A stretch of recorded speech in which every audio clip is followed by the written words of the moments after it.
Biotech investment firm MPM Capital has announced that it has raised $850 million for its second Oncology Impact Fund. The fund will invest in companies developing cancer drugs, including those experimenting with methods used in some COVID-19 vaccines. Dr. Christiana Bardon is BioImpact Capital's co-managing partner and is a key player of the fund's management. Dr. Bardon, good to see you this morning here. Where will you be putting that money to work? Good morning. Thanks so much for having me on. So the mandate of the fund is dedicated first to oncology for finding transformative therapies for patients in the field of oncology, as well as next generation therapeutics in the field of cell therapy, gene therapy, as well as RNA therapies. We like to stay always on the forefront of the cutting edge of biotech developments. And Dr. Bardon, it's Julie here. When we think about cancer treatments, frequently there is a lot in the very experimental pipeline at all sorts of different stages of development. What are some of the most promising categories of treatments that investors should know about right now? Yeah, I would say right now, first of all, the most promising areas within oncology include the immuno-oncology space. This is where you're using the body's own immune system to fight cancer. What's exciting about the immuno-oncology technology is that not only can you treat patients and prolong, but you could potentially cure patients, which is obviously the holy grail of cancer treatment. The first generation of IO drugs are now on. They're called the PD-1 or PD-L1 group of therapies. Many of the major pharma companies have drugs in this space, but now we're starting to see the second generation of IO drugs emerge. It's been a lot of work to get these there, but if we do, we'll see applicability of this class into more tumor types, as well as a larger percentage of patients with these tumors, and that means potentially more cures for patients. The RNA technology that has helped power the COVID-19 vaccines, how will that be used, or how is it being used right now in the development for cancer drugs? Yeah, so I would say RNA is used not only for cancer therapeutics, but also more broadly as well for other major illnesses as well. What's exciting about RNA is that you can use it either to produce protein or to inhibit the production of proteins. The way it works in vaccines is that you use it to produce the protein, which resembles the coronavirus, and therefore your body recognizes that and generates an immune response to it. So mRNA technology naturally lends itself to vaccine technology, and that's why it works so well. It also worked so rapidly in terms of our ability to develop a vaccine very quickly. We'll now be able to expand that into broader fields of protein development, protein production, as well as protein inhibition. Ultimately, I think what would be transformative is, for example, one of the cutting edge therapies right now is cell therapy. That's where we take a patient's immune cells, take them out of the body, genetically modify them and put them back in to fight cancer. In the future, potentially, we could just give the mRNA to patients directly and therefore not need to take their cells out. That would be an off-the-shelf therapy, which would be much cheaper to produce and more accessible to patients. So I think the future of mRNA technology is very promising, and we'll be investing in that field during our next fund. And also, as we think about the coronavirus pandemic and the interplay with the rest of drug and treatment development, what has happened? I mean, this is something we talked about with the Susan G. Komen head, Paula Schneider, last week, which is sort of what has happened with funding, what has happened with research, as much of the attention of the non-medical world and a lot of the medical world has been on finding ways to attack coronavirus. What has happened on the other side with cancer research? Yeah, so I would say, first of all, the coronavirus success really has leveraged itself off of the great hard work that the industry does, 24/7 for the last, 20 years or so. We've been working on mRNA technologies, delivery technologies, antibody technologies, antivirals for years. And that's what enabled us to be as ready as we were when the coronavirus pandemic hit us. Now, with regard to cancer, I think that we'll continue to do the major work there, especially in these cutting edge areas, immuno-oncology, as well as these other major areas. I think cell therapy continues to expand. Cell therapy I described earlier briefly as the ability to take the body's immune system, T cells out, reprogram them, and give them back to the patients to fight cancer. What's exciting is that that type of cell therapy, for example, could be applicable to other disease areas, including antivirals, including coronavirus, for example. So I think that there's a lot of interplay between the different segments of biotechnology where we can apply technologies that are applicable currently to one disease area and to multiple disease areas. Antibodies, for example, were originally developed for cancer, and that's been a mainstay of several cancer treatments. Of course, antibody therapies, that technology, was also developed quite quickly for the treatment of COVID. Doctor, I'm sure you're watching what's happening with Merck and its potential pill treatment for COVID-19. Is that the type of potential transformative breakthrough that will ultimately end the pandemic? Yeah, so obviously I think the most important thing is vaccination, and that is the ability to prevent infection in the first place. I would say the second goal is to prevent serious sequelae of the infection. So that would be preventing hospitalization and death. So from that perspective, once a patient gets infected, you need to treat them to minimize the course of their illness. Now, currently we have approved antibodies, but antibodies, as you may know, are difficult to administer. They may require intravenous administration or at least injection subcutaneously. And so that just makes it a little bit more complicated to get it to patients. If we have a true oral pill that patients can take, that they can go home and take, and potentially mitigate their disease course, that is potentially transformative for the disease area. So, really, we've made a lot of progress here the first step was remdesivir, which, Merck had developed for a whole nother disease area, but had applicability to COVID. That was intravenous. Then we had the antibodies, which were intravenous and subcutaneous. Now we'll have the orals, which again will be the third chapter in terms of our ability to treat and prevent serious illness in COVID. Very helpful insights here. Good luck. Oh, sorry. Oh, go ahead, Julie. I was just going to say thank you, but you go ahead. No, well, yeah, no, really great, helpful insights here. Good luck with the new fund. Dr. Christiana Bardon, BioImpact Capital's co-managing partner. Buy now, pay later has become an increasingly popular way to shop, particularly online. And one of the leaders in the space is Klarna. The CEO, Sebastian Siemiatkowski, is joining us right now, along with our Aarthi Swaminathan. Sebastian, it's good to see you again. You guys have a new partnership with Simon Property Group. Now, as I said, buy now, pay later is mostly known as being an online phenomenon largely. But in this case, it sounds like in bricks and mortar retailers that are at Simon Property malls will be able to use your service. How is it going to work? Yeah, no, it's super exciting. And, to be honest, I think there's been a lot of digital players that have been trying to get into physical stores. PayPal has tried so many times. Other players have as well. But we're actually seeing real success with it. So we already live in 60,000 stores in the US with Macy's, Foot Locker, Sephora. Some of them have reported up to 65% increase in average order value when providing our services in the stores. So we're seeing a lot of traction. That made us super keen on talk to maybe the best and the most successful shopping mall operator in the US, being David Simon and Simon Properties. And we're super proud now that we've announced this partnership to roll out our services across their malls. So it's super exciting. But beyond that, it's not actually only about driving up average order value and conversion rate in store. What's exciting is that, people think about us as buy now, pay later, but we actually think about the whole experience. We think about how do we drive more people into the stores? What can we do there? What can we do to improve the experience in the store and create a true omni-channel experience? And then what can we do to help provide new innovative payment methods? So quite interesting, actually. Sebastian, I'm curious about the demographic breakdown because I saw a recent survey that said that most of the people who use the buy now, pay later service are millennials, which I thought was really surprising, but not Gen X and Gen Z. So how does this basically, offering the service in malls, does that sort of help you gain more recognition perhaps among older demographics?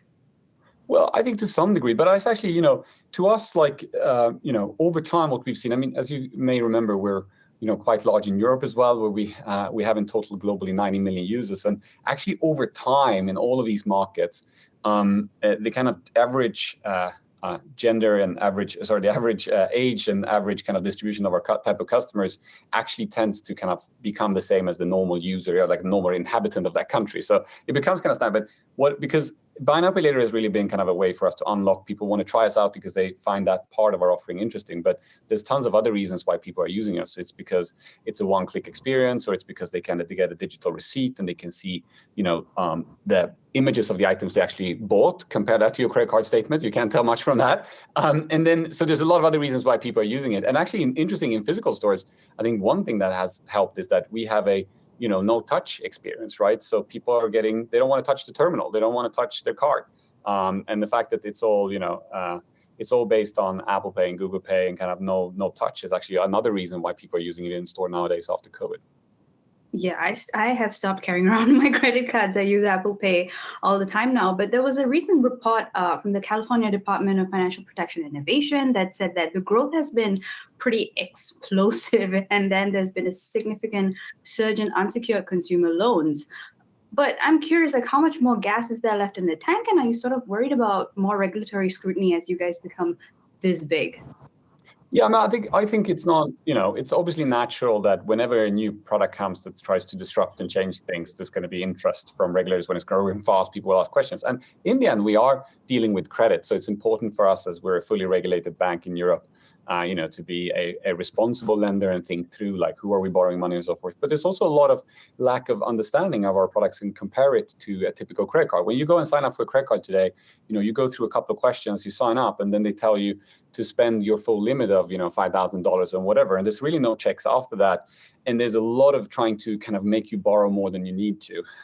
We believe at Klarna that people should have debit cards, not credit cards, but occasionally they need access to credit. And when they do, buy now, pay later, because it's interest-free, is a much better proposition than your typical credit card. And it's not trying to encourage you to borrow more than you have to. And finally, the third thing that's really important is we do an assess every time you make a transaction, which is very different from a credit card where you make a one-time assessment. We assess you on every transaction. We look at how well and how responsible you're using your credit, and then decide on whether we can extend more credit to you or not. So everything else, our credit losses are 30-40% below industry standards for credit cards.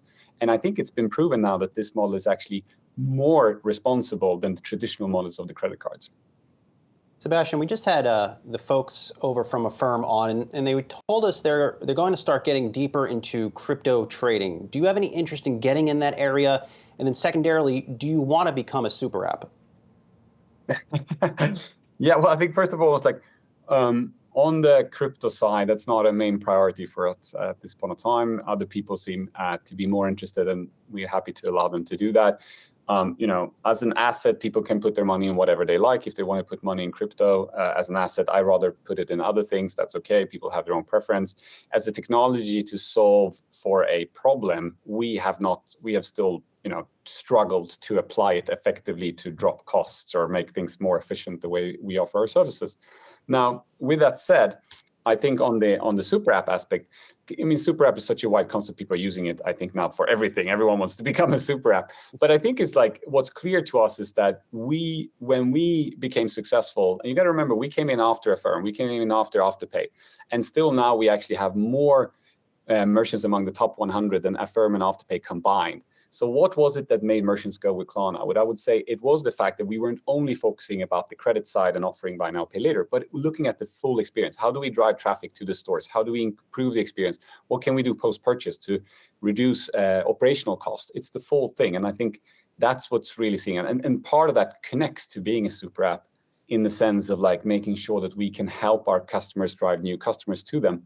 So if you look at our app and you try out the experience, I think you will find similarities to what people refer to as the super app. Sebastian, finally, I got to ask it. How's the IPO process going? Are you guys getting any closer? Well, yeah, there's been, I've gotten that question a couple of times. And no, I think that, unfortunately, I'm going to bore you. My same answer as always, look, I think we're better probably suited to do that than we were a few years ago, but we're in no rush. At some point in time, we'd love to create liquidity for our employees. We'd love to get some of our users that really want to own Klarna shares to be able to participate in the success of our company. But there are other priorities right now, so there's nothing imminent. Sorry about that. That's okay. No apology necessary. Hopefully, by the time you become a public company, I can get your last name down and pronounce it properly. My apologies, my sincere apologies. Sebastian Siemiatkowski, Great. I love it. All right. I'm working on it, of Klarna. Thank you so much, Sebastian. Good to catch up with you. In its latest World Economic Report out today, the IMF takes a more subdued outlook for global economic growth, in large part because of the ongoing Delta variant and supply chain bottlenecks. Gita Gopinath is the Economic Counsellor and Director of the Research Department at the International Monetary Fund and joins us now for a look into the report. Yahoo Finance's Brian Cheung is here as well. Gita, always good to see you here. A more sobering outlook by the IMF for global growth. What made you go down that path? So we have, firstly, hi, a real pleasure to join you. We have a slight downgrade for this year, for only about minus 0.1 percentage point downgrade. The main reason for that has been Delta, the pandemic, and supply side disruptions.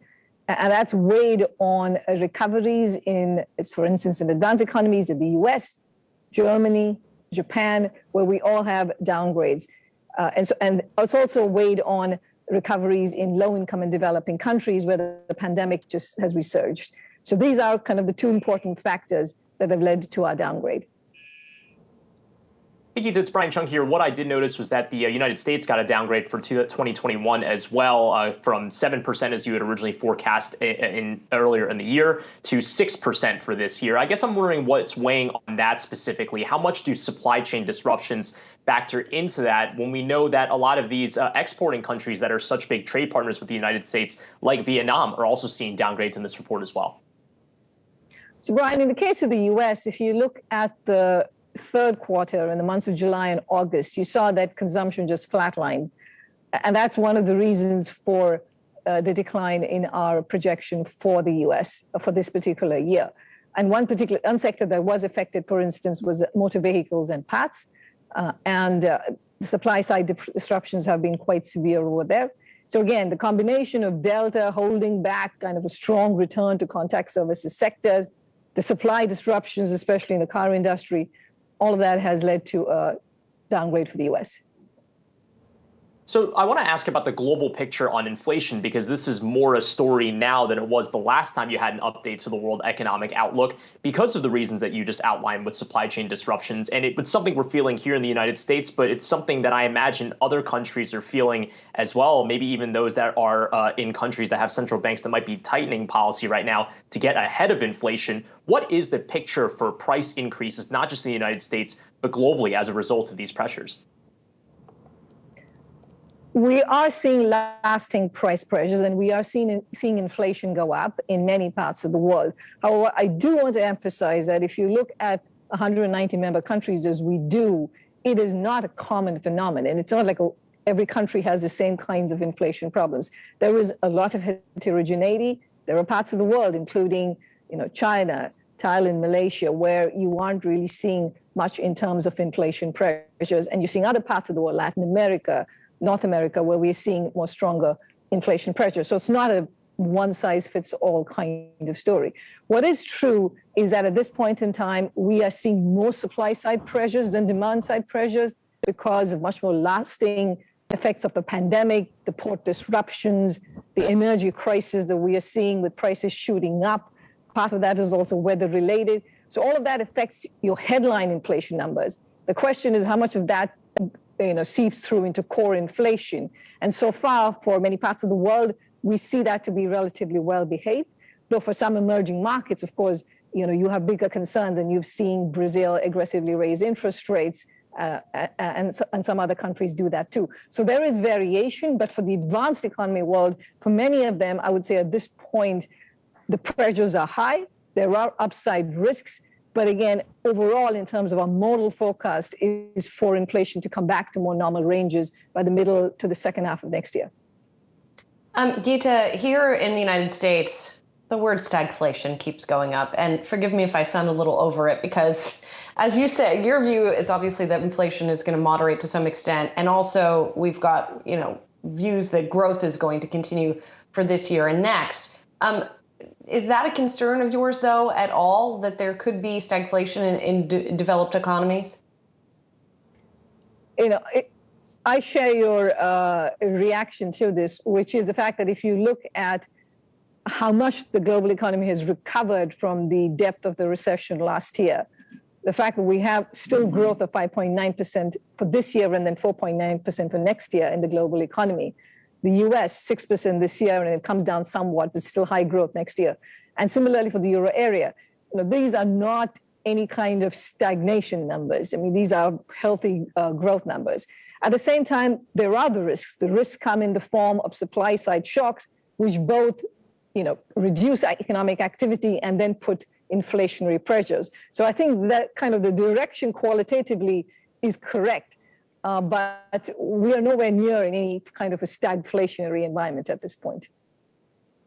What about other types of dark horse risks, if you want to call them that? Things like a default of the United States, as we saw with the debt ceiling negotiations, which we expect to crop up again towards the end of the year, or even leverage in the Chinese system, as we saw with the Evergrande issue that's still unfolding. Do you feel like those could be threats to global growth?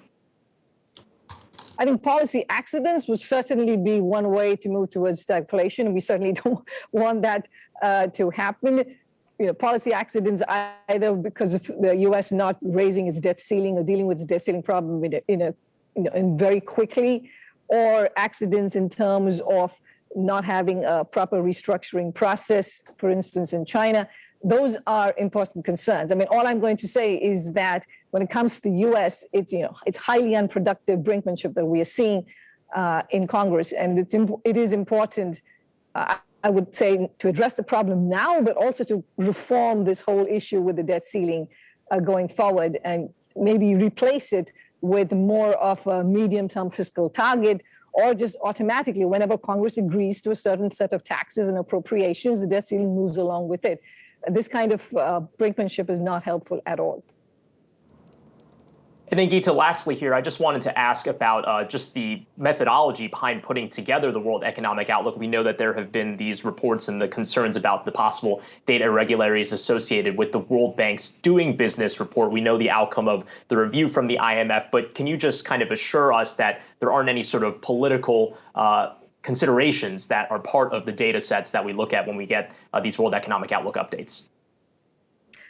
I mean, Brian, data integrity is hugely important for us at the IMF. It is our bread and butter in putting out forecasts and putting out data and putting out analysis and reports. So we pay great attention to it. And because of that, we have many checks and balances in place. We have a pretty thorough review process.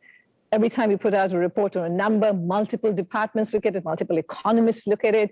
There is a trail of commentary on questions being asked on why are you making this particular set of assumptions and so on. We have the independent evaluation office that on a regular basis also looks in and makes sure the shop is running well. So yes, I mean, we are constantly also looking for feedback and ways to further strengthen this process, but there are lots of checks and balances in here. And again, like you said, the data issue had nothing to do with the IMF at all. It had to do with the World Bank's Doing Business report. All right, we'll leave it there. Gita Gopinath, Economic Counselor and Director of the Research Department at the International Monetary Fund. Always good to see you. And our thank you to Brian Cheung as well. With homes becoming increasingly out of reach for many Americans, prospective home buyers are opting to rent first to buy the same property later. Rent-to-own home businesses have seen huge growth, especially during the pandemic. And let's bring in one company that is leading the space there. It's Divvy Homes, co-founder and CEO Adena Hefets joining us today on the back of the announcement that the company has entered into a debt facility, or $450 million debt facility with Barclays. Adena, it's good to talk to you. I am fascinated with this business model because it does seem to offer a path to many people who are looking to at least get in or at least start the planning process of home buying. Talk to me about how your business model works. Sure. And first of all, Akiko, thank you for having me here today. I really appreciate it. So Divvy creates homeowners, and that's the core mission of why we get up every day. The way that Divvy works is we're an alternative for folks who maybe aren't ready to get a mortgage. For customers, they come to our website and we put them through an underwriting and give them a home shopping budget. So for example, we might say you're approved for a $350,000 home in Atlanta. You go out home shopping. When you find the house that you want, Divvy puts down an all cash, quick close, no appraisal contingency offer for you. When we head to closing and you move in, you put a 1 to 2% down payment on the house. So it's much less than a 10 to 20% down payment on a traditional mortgage. You move in and you make one monthly payment. It's part rent and part equity. And it's the same thing as sort of principal and interest on a mortgage. And so you build up your equity in the property. And at any point in time, you could get a mortgage and take Divvy out and roll your equity in. Or you can walk away and we'll cash you out for the value of your equity. On the monthly rent, what part of that should we be thinking about rent, essentially just giving away the money versus the amount that actually goes towards building equity in the house? That's a great question. Almost 20 to 25% actually goes towards building equity in the property, and then the rest is rent. If you compare this to a traditional mortgage, your first couple of years on a mortgage, maybe less than 10, maybe even 5% is actually going towards principal. The remainder is actually going towards interest. So I'd say more than you would on a traditional mortgage is actually going towards building equity, and then that is your savings in the actual property. And what kind of growth have you seen during the pandemic? I know, especially at the height of the pandemic in March 2020, a lot of people who were looking to buy were thinking, well, things might start to go lower. That hasn't necessarily been the case. How has that led to a lot of customers coming through your doors to say, look, the traditional path isn't going to work for us, but can we find an alternative? So what we saw is that during the pandemic, people didn't actually want to sell their homes as readily because they obviously wanted a place to live during the pandemic. And so supply actually declined. At the same time, more and more families wanted a place where they can teach their kids. So school is now right at home and the office is now at home. And they wanted a backyard, some more space. And so we actually saw demand start to really increase. And so when supply isn't increasing, but demand is, what we saw is that home prices started to shoot up. So today, home prices are about 20% up year over year, which is pretty significant. So with rising home prices, it actually makes it quite a bit more challenging to get a mortgage. The reason is twofold. As home prices rise, you need a larger down payment. So first, a larger down payment to actually afford the same home. Second, it means that your mortgage payments are higher, so your debt to income ratio is actually negatively impacted, meaning you can only afford less homes. So if you were traditionally approved for, call it a $300,000 house, with rising home prices, you might actually be pushed down to get the same house that you would have otherwise, but you'd have to search at a lower home price. And so as a result of both of these things, we saw more people turning towards finding alternative ways to finance the purchase of their home. So we saw a massive influx of customers coming into Divvy's program, which for us, we've been really grateful that they've given us the opportunity to actually support them in their journey towards homeownership. There's certainly been some negative headlines around the rent-to-own home business because the thinking is that a lot of times these prospective buyers are put in a tough position. They realize they can't necessarily pay the high rent that's expected, and then at some point eventually get evicted as well. What specific safeguards does Divvy have in place to, number one, ensure that these homeowners are getting into something that they can afford, and if they, at the point of rental, realize that this is not something that they can make payment on, they don't just lose it all? It's a great question. So I want to start off by giving you the headline number, which is 47% of our customers who've been in our program for the full length of it have actually bought back their home. So those are tremendous stats for success story, where the industry historically in rent-to-own maybe had low single-digit conversion to homeownership. So that in itself has been great.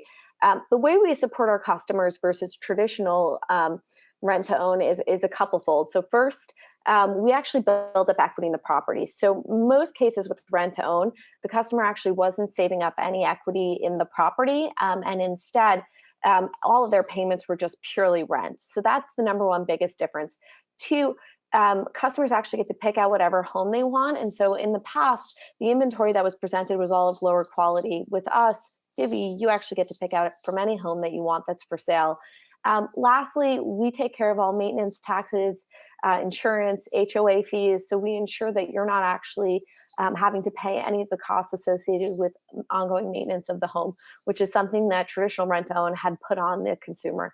So I don't want to downplay the predatory nature that rent-to-own has historically had. I 100% agree and think that the industry is marred with discrimination and improper practices. I think Divvy is actually doing something that's fundamentally different. We are fundamentally disrupting the industry and changing the way that people access homeownership and doing it in a way that supports our customers on their mission to homeownership. Divvy Homes co-founder and CEO Adena Hefets, good to have you on the show today. I hope to have you back on again soon. Let's bring in Robert Jacobson. He's Space Advisors Managing Partner. He's also the author of Space is Open for Business. I know, Robert, you're going to be watching the liftoff tomorrow as well, but there's been a healthy amount of skepticism, especially around space tourism, for those who say, look, this is just about the world's richest being able to spend their money to travel outside or into space. What do you say to that? And what does this particular mission mean in advancing or at least making space tourism a little more accessible for those who aren't Jeff Bezos? Well, like many, thank you very much, Akiko. Great to be here today. And like any other new industry, you will have the early adopters. And William Shatner and his fellow passengers, or the paying passengers, are early adopters. So we're one step closer to a more mainstream accessibility for a human space experience. But I would say to those who feel that space is just for the super rich and it's just a joyride, well, I have no problem with humans actually having more joy in their life, especially when we live in a world with so many challenges. And there will be an opportunity where many more people, we're talking potentially hundreds of thousands, if not millions of people, will eventually in our lifetime be able to access space through these new platforms. And Robert, Ines here. When we're talking about Blue Origin, and we also talk about Virgin Galactic with these suborbital flights, how do these companies compare with each other? And you're also comparing it, many people compare it to SpaceX, which has had the mission to space. So how would you kind of rank these companies in this sort of race for space tourism? Well, there's many other markets besides space tourism. And Blue Origin, though, probably needs to fundamentally re-examine its approach to rocket development if it wants to remain competitive. There are many other groups out there that are building launchers, rockets. And if currently SpaceX is the industry benchmark. So I think Blue Origin needs to really re-examine its development because it's been a very long, slow process. Their current vehicle is suborbital only. That means it can make it to about 100 kilometers above sea level, about 62 miles, which is about the edge of space. It is the technical boundary of space. But their orbital project is going much slower, whereas a group like SpaceX already has a repeatable and a viable commercial business in orbital flight.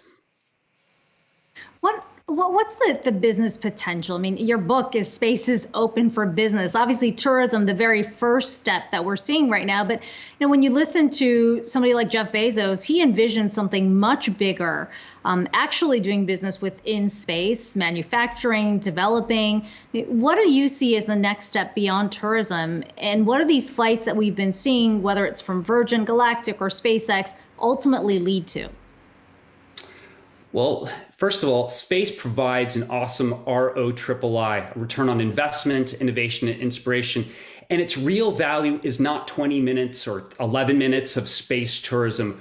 We need real cases outside of tourism, and they include having people up there conducting things like life science research in space, which potentially be really beneficial for us here on Earth. The real value is going to be how do we use these launch platforms to help other areas and industries. We could have biotech, life science, energy, climate change mitigation, transportation. The list is really almost endless. Space affects every industry, and there's lots of opportunities for entrepreneurs and investors to participate, profit, and really benefit from this emerging sector. And Robert, which do you see those applications being first? Because some of the goals are, I mean, Elon Musk has the goal of being able to go to Mars and be able to settle in Mars as well. So will we be seeing humans going to Mars in our lifetime realistically? I think we will see humans going to Mars in our lifetime, but I think the early business cases are not necessarily about Mars. I actually think investors should be looking at things like data sets. And Jeff Bezos, who started Amazon, I would not be surprised if he's looking at how do we leverage Amazon Web Services to transform data sets created in space that could be highly valuable. Amazon also has its own satellite connectivity program. And so does there's several other competitors that are doing that as well. So I think using these data sets, whether it's for life science, communications, is going to be the kind of the near term opportunities. And when we're talking about satellites, as you were just mentioning, do you think that which is the leader there? I mean, SpaceX certainly seems to be looking to connect the whole world via satellites in space. So how do you see that playing out? Well, SpaceX, OneWeb are both strong competitors. I'm not sure yet if Amazon, how serious they're taking their commitment. So I think time will tell in terms of who's going to be the winner. But you have billions of people who don't have connectivity to the internet. So I think it's a huge market opportunity for any or all of these entrants to take advantage of. And Robert, Blue Origin hasn't said how much their seats on their New Shepard costs.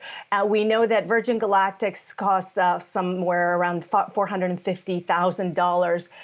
Where do you see this going as far as being able to lower the costs for these suborbital missions? Do you see that being cut in half, at least in our lifetime, or where do you see that price being lowered to? It's all about reusability, Ness. And if groups like Blue Origin and SpaceX continue to repeatedly fly, I think you could see flights coming down to the potentially tens of thousands of dollars relatively soon. Robert Jacobson, Space Advisors Managing Partner and author of Space is Open for Business. Appreciate the time today. We'll all be watching tomorrow morning. Welcome back to Yahoo Finance Live. President Biden is losing Americans' trust when it comes to providing accurate information about the COVID-19 pandemic. That's the finding of a new Axios Ipsos poll. Joining us now is Dr. Ali Raja, professor at Harvard Medical School. We're also joined by Yahoo Finance's Karina Mitchell. Dr. Raja, always good to have you here on the show. I want to start with that Axios poll because that same poll found that more Americans now expect it's going to take at least another year or more for them to return to their quote unquote normal lives. Do you think that that's a fair timeline? I do. The tricky thing is we all expected variants, but there was really no way to predict something as transmissible as the Delta variant has been found to be. And unfortunately, the pandemic just isn't something that's going to come to a quick or hard and fast close. In fact, I was talking to a couple of the nurses I work with just yesterday when we were both in the emergency department, and we talked about the fact that some of us might actually wear masks much longer term, especially at work, since we haven't been seeing all the colds that usually result in a bunch of call-outs because everybody's been wearing masks and protecting themselves. So I do see this as going longer than I think many of us would hope. And Dr. Raja, let me ask you, how effective do you think these mandates really are? We've just seen Governor Abbott in Texas say that, executive order that you don't have to wear a mask, you don't have to get a vaccine unless you want to do so voluntarily. It's already thrown so many businesses in the state into a tizzy. It's home to so many multinational Fortune 500 companies like Dell, AT&T, Cisco, Oracle. Southwest just said that they will not follow that state mandate. They will follow federal orders. So doesn't it sort of create this sort of chaos? What do you think Governor Abbott's mandate will do, both in the state and more widely? It's a really great question. Here's the thing. I'm from Texas, and I love so many things about the state and the people, but pushing back on the ability for businesses to have a COVID mandate is just a really bad idea. We know that vaccines are safe and effective, and that for a lot of businesses that deal with large segments of the public, think the travel industry, think hospitals like the one that I work in, we need the people who are using those services to feel and truly be safe. For example, the Texas Medical Center is a huge healthcare metropolis. And think of all the immunocompromised people and the young children who come for care there. They really need everybody caring for them to be vaccinated, and not allowing a vaccine mandate like this for certain businesses really leads to confusion and a lack of safety. I want to turn our attention to Halloween, fast approaching, and lots of kids want to get dressed up and go trick-or-treating this year, something they didn't do last year. Dr. Fauci came out and said, last year it was a different situation. Trick-or-treating was considered a high-risk activity. He's actually advocating kids go out and trick-or-treat this year, stressing that, it's mostly an outdoor activity. What's your feeling on that, and how would you advise young ones this Halloween? I've got 2 kids. They're 7 and 9. They've got their costumes picked out. My wife and I have our costumes picked out to go with them door to door. I'm really excited about it, and I hope that other people are as well. As Dr. Fauci said, it's an outdoor activity.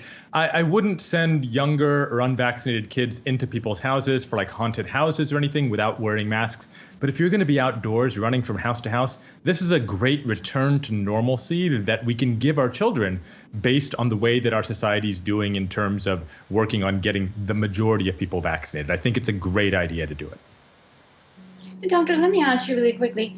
Do you believe that there is a weariness that might set in the longer this drags out? People follow, vaccine mandates, protocols, show a vaccination card when they want to go to a restaurant or a museum or a gym. Do you think at some point there's a tipping point and people just get fed up and say they don't want to do this anymore? I know a lot of people already saying getting a 3rd jab, in the space of a year is a bit too much for them. What's your feeling on that?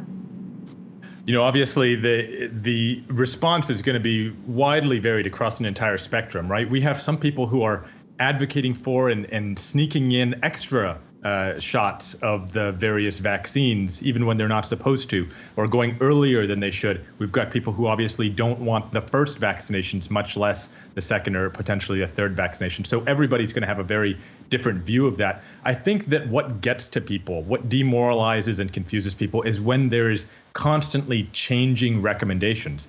And when you think about it, unfortunately, right now, we're making policy as evidence comes out. So it's inherent in the process that things are going to change. But once we know more than we do now, and we're able to get to a steady state in terms of what we need to do to keep us safe, I think people will eventually come to expect it. Think of all the things that went into TSA screening after 9/11. Now we're just used to doing that as the standard course of air travel. I feel like once we know much more than we do now, we'll be able to get to a steady state, and that confusion won't make people as demoralized as they are. Doctor, real quickly, there was this article by a Brown University economist, Emily Oster, recently, and in that article, she was criticized for it. She said an unvaccinated child is at less risk of serious COVID illness than a vaccinated 70-year-old. We know that COVID is a threat to children, but is it such an extraordinary threat that these young kids should be getting vaccinated? And are you going to be vaccinating your own children? So briefly, just 2 quick things. Number one, that article, the data is actually accurate. And what she said was right, that a vaccinated 60 or 70-year-old has about the same risk of hospitalization as an unvaccinated young kid. But that's serious illness and hospitalization. We all know, as the parent of 2 young children, we all know that young kids don't do all the other things that vaccinated 60-year-olds do well: wearing masks, distancing indoors, washing their hands. So the risk of transmission is higher. So especially as we talk about going into the holiday season with Thanksgiving and Christmas and young kids being around potentially immunocompromised adults, we need to be safe. And I'm definitely going to be vaccinating our kids, my wife and I, if the FDA and the CDC approve them. All right, Dr. Ali Raja, professor at Harvard Medical School. Enjoy trick-or-treating with the kids, and thanks for coming on the show. It has been a blockbuster year for the wine industry, with investors betting that the rising prices of both vineyards and fine and rare vintages will continue. Here to discuss is Irv Goldman, CEO of America's oldest wine shop and largest auction house, Acker. We're also joined by Yahoo Finance's Karina Mitchell. Good to see you here, Irv. So let's just start with where wine sales are right now and compare that to where they were this time last year. So we're seeing retail wine sales up a little over 40% this year, and our auction business year over year is up over 60%. So exceptionally strong. I want to just ask you, Irv, as well. Thank you so much for being here. I've been so looking forward to this segment. Private capital investment in vineyards and distributors has skyrocketed, right? It's up 75% this year compared to last year. Mergers and acquisition also up from 1.8 billion to 8.1 billion this year. What do you think is driving some of that surge? I think it's a combination of a few things. First, it's a play on the real estate value of the wineries themselves. I think more and more private equity has looked at the wine industry over the last few years and saw that the returns are very attractive. Although it is a capital and labor intensive asset, I think given how much liquidity is around, they went searching and found the asset class, just like many investors did. And I also think, a lot of these wineries are generationally owned families that are looking to monetize. And there's a big consolidation play going on as well, taking advantage of the efficiencies of owning multiple wineries. And there's also a play for e-commerce direct to consumer that's going on that a lot of these wineries are just a little behind on. So I think the combination of all made it very attractive. I'm sorry. Yeah, no, go ahead, please. Yeah, no, I just, a lot of these businesses are also a very good hedge against inflation and rising prices. So the combination of all those features, I think, make it very, very attractive. And I expect it to continue, actually. Mm-hmm. And wine sales actually took a big hit, right, during the pandemic. They went down because restaurants and bars obviously shuttered, so sales dried up. And global wine consumption dropped 3% last year to an 18-year low. What sort of comeback are you seeing, particularly at Aker and in the industry in a broader sense? And I also wanted to ask you, are you seeing more investment, and who is it coming from? Because so many people had money parked on the sidelines last year, right? They weren't traveling as much. They weren't going out as much. Are you seeing a sort of push into this sort of sector, if you will? Yes, absolutely. Over the last 3 or 4 years, we've seen a tremendous awareness of wine as an asset class on the part of many sophisticated investors. We saw a lot of money coming into the market from Asia, Europe, and South America.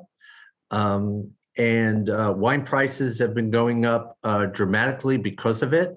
As you know, fine and rare wine is fixed in its supply.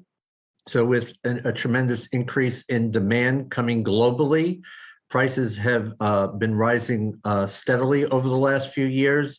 This year, our Aker Fine and Rare Index is up 23% year to date. There are sectors of the market, such as 1999 Burgundy, that are up as much as 60% this year.